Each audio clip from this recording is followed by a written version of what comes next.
Hello दोस्तों, आप सभी का the logical Indian YouTube channel में बहुत बहुत स्वागत है। मैं हूं एडवोकेट पंकज कुमार त्रिपाठी, लखनऊ से। दोस्तों, अभी कुछ ही दिन पहले राज्यसभा में राणा सांगा का नाम लेकर के समाजवादी पार्टी के राज्यसभा सांसद जो दलित समाज से आते हैं, रामजी लाल सुमन ने जो बयान दिया था, जिसकी मैं आलोचना करता हूं, और उनके खिलाफ जो हिंसक प्रदर्शन करणी सेना ने किया वो कहीं से भी संविधान सम्मत नहीं है, मैं उसकी भी आलोचना करता हूं। लेकिन आज मैं जो वीडियो प्रस्तुत कर रहा हूं, यह रामजी लाल सुमन के साथ घटी उस घटना के बाद जो करणी सेना के धरना प्रदर्शन के रूप में हुई है। अखिलेश यादव ने जो बयान दिया है उसमें उन्होंने खुद कहा है कि समाजवादी पार्टी मेवाड़ के राजा राणा सांगा की वीरता और राष्ट्रभक्ति पर कोई सवाल नहीं कर रही है। साथ ही उन्होंने एक बहुत ही सधी हुई बात कही है कि किसी भी समाज के किसी महापुरुष का या समाज का अपमान नहीं होना चाहिए। लेकिन साथ ही उन्होंने अपने सांसद का बचाव करते हुए समर्थन किया है। ऐसे में मायावती जी ने रामजी लाल सुमन के संदर्भ में समाजवादी पार्टी पर निशाना साधते हुए ट्विटर के जरिए एक्स पर ट्वीट करते हुए कुछ बयान दिया है। उन बयानों को मैं आपको पढ़कर सुना रहा हूं क्योंकि ये बड़े महत्वपूर्ण हैं। महत्वपूर्ण क्यों हैं? क्योंकि मायावती जी के बयान कुछ बातों की याद दिला रहे हैं, किसी तरफ आगाह कर रहे हैं और कुछ तथ्यों का खुलासा कर रहे हैं। तीन तरह से ये बयान देखे जा सकते हैं। सबसे पहला कि इन्होंने कहा है कि सपा अपने राजनीतिक लाभ के लिए अपने दलित नेताओं को आगे करके जो घिनौनी राजनीति कर रही है, अर्थात उनको नुकसान पहुंचाने में लगी है, यह उचित नहीं है। दलितों को इनके सभी हथकंडों से सावधान रहना चाहिए। आगरा की हुई घटना अति चिंताजनक है। साथ ही सपा को अपने स्वार्थ में किसी भी समुदाय का अपमान करना ठीक नहीं, जिसके तहत अब इनको किसी समुदाय में दुर्गंध व किसी में सुगंध आ रही है। इससे समाज में अमन चैन व सौहार्द बिगड़ेगा, जो ठीक नहीं है।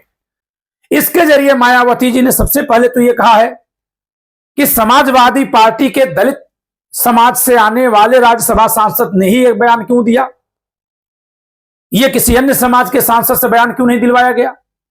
यानी मायावती जी यह ध्यान दे रही हैं कहीं ऐसा तो नहीं कि समाजवादी पार्टी दलित समाज और अन्य समाजों के बीच खाई पैदा करवा रही है अपने दलित नेताओं के माध्यम से। तो क्योंकि दलित समाज की प्रमुख नेता है मायावती जी, इसलिए संभव है कि उनको यह अंदेशा हो कि इसके चलते कोई समाज दलित समाज से टकरा सकता है और इस तरह से अनावश्यक रूप से दलित समाज किसी दूसरे समाज से दूर हो सकता है। दरअसल आजकल है क्या दोस्तों कि न जाने कब चुनावी रणनीति में किन्हीं दो समाजों को एक साथ आने की जरूरत पड़े। तो यदि किसी एक समाज से दूसरा समाज बहुत टकरा जाएगा तो फिर किसी चुनावी समीकरण के लिए उन दोनों समाजों का एक साथ आना संभव नहीं होगा। शायद इसी तरफ मायावती जी ध्यान दिला रही हैं कि दलित समाज के नेता के जरिए राजनीति क्यों कर रहे हैं, नफरत की राजनीति क्यों कर रहे हैं।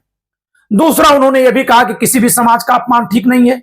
यह बयान उन्होंने राणा सांगा के माध्यम से जो राजपूत समाज के अपमानकारी टिप्पणी की गई उस पर उन्होंने किया है।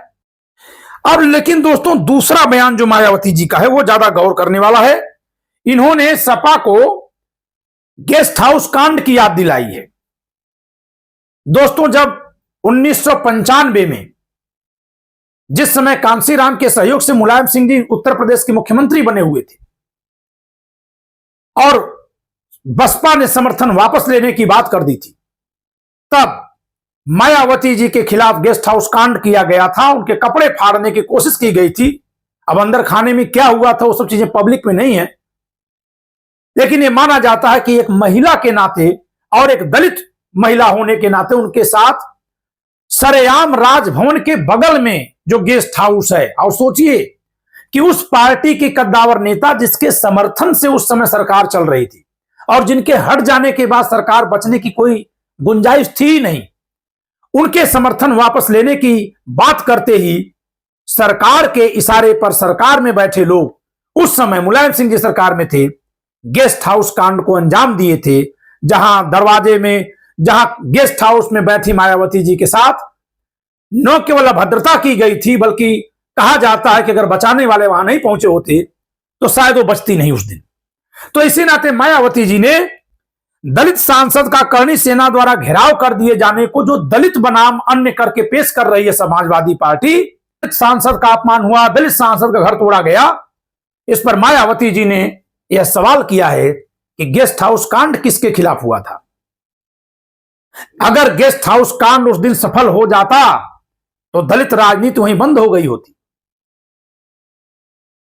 तो दलित राजनीति का असली शत्रु कौन था, यही मायावती जी ने ध्यान दिलाने की कोशिश की है। और कहा है इन्होंने कि आगरा की हुई घटना के साथ साथ सपा मुखिया को इनकी सरकार में दिनांक 2 जून 1995 को लखनऊ स्टेट गेस्ट हाउस कांड में इस पार्टी द्वारा मेरे ऊपर कराया गया जानलेवा हमला भी इनको जरूर याद कर लेना चाहिए तथा इसका पश्चाताप भी जरूर कर लेना चाहिए। अतः आगरा की घटना की आड़ में अब सपा अपनी राजनीतिक रोटी सेकना बंद करे तथा आगरा की हुई घटना की तरह यहां दलितों का उत्पीड़न ज्यादा न कराए। एक बात तो सच है दोस्तों कि जब कभी किसी समाज से दूसरे समाज का सीधा टकराव होता है तो इसकी कीमत उन दोनों समाजों को चुकानी पड़ती है। आपको मैं फिर से एक बात का ध्यान दिला रहा हूं कि 1989-90 में उत्तर प्रदेश बिहार दोनों में ब्राह्मण समाज सत्ता में था। समाज के तौर पर, वैसे तो समाज कहीं सत्ता में नहीं होता है, लेकिन जो सामाजिक मान्यता में था, और दोनों ही जगह ब्राह्मण लोगों को सत्ता से जो हटाए हैं, एक जगह लालू प्रसाद यादव, एक जगह मुलायम सिंह यादव, यादव समाज के लोगों ने हटाया। लेकिन इन दोनों समाजों के बीच का रिश्ता चाहे राजनीतिक मंचों पर राजनीतिक उद्देश्यों से भले ही अलग अलग खानों में बटा रहा हो, लेकिन इनकी अपनी सामाजिक सूझबूझ ऐसी रही है कि इन दोनों समाजों में कभी आपस में कोई सामूहिक संघर्ष का कोई उदाहरण नहीं दिखता है। मेरा मानना है कि किन्हीं भी दो समुदायों को आपस में इसी तरह का व्यवहार करना चाहिए। लोकतंत्र में आप बात अपनी कहकर के बात कह सकते हैं, वैसे तो जातिगत राजनीति होनी ही नहीं चाहिए, लेकिन ऐसा कोई व्यक्ति जिस पर किसी समाज विशेष का उत्पीड़न करने का लिखित आरोप हो, प्रत्यक्ष आरोप हो, यदि वह किसी अन्य के द्वारा ऐसा ही अपराध करने या ऐसा करने का प्रयास करने को मुद्दा बनाएगा तो सवाल तो उससे उठेंगे ही। मायावती जी ने जो सवाल अखिलेश यादव से किया है वो इसी क्रम में है। एक बात और बता दें दोस्तों, मायावती जी का इशारा शायद इस तरफ भी है कि अयोध्या में कार सेवकों पर गोली चलवाने के कारण से ही मुलायम सिंह यादव यानी समाजवादी पार्टी की तरफ मुसलमान वोटर गए। लेकिन आज आजम खान जब जेल में है तो पार्टी क्या कर पा रही है, तमाम मुसलमानों का उत्पीड़न हुआ है तो पार्टी क्या कर पा रही है।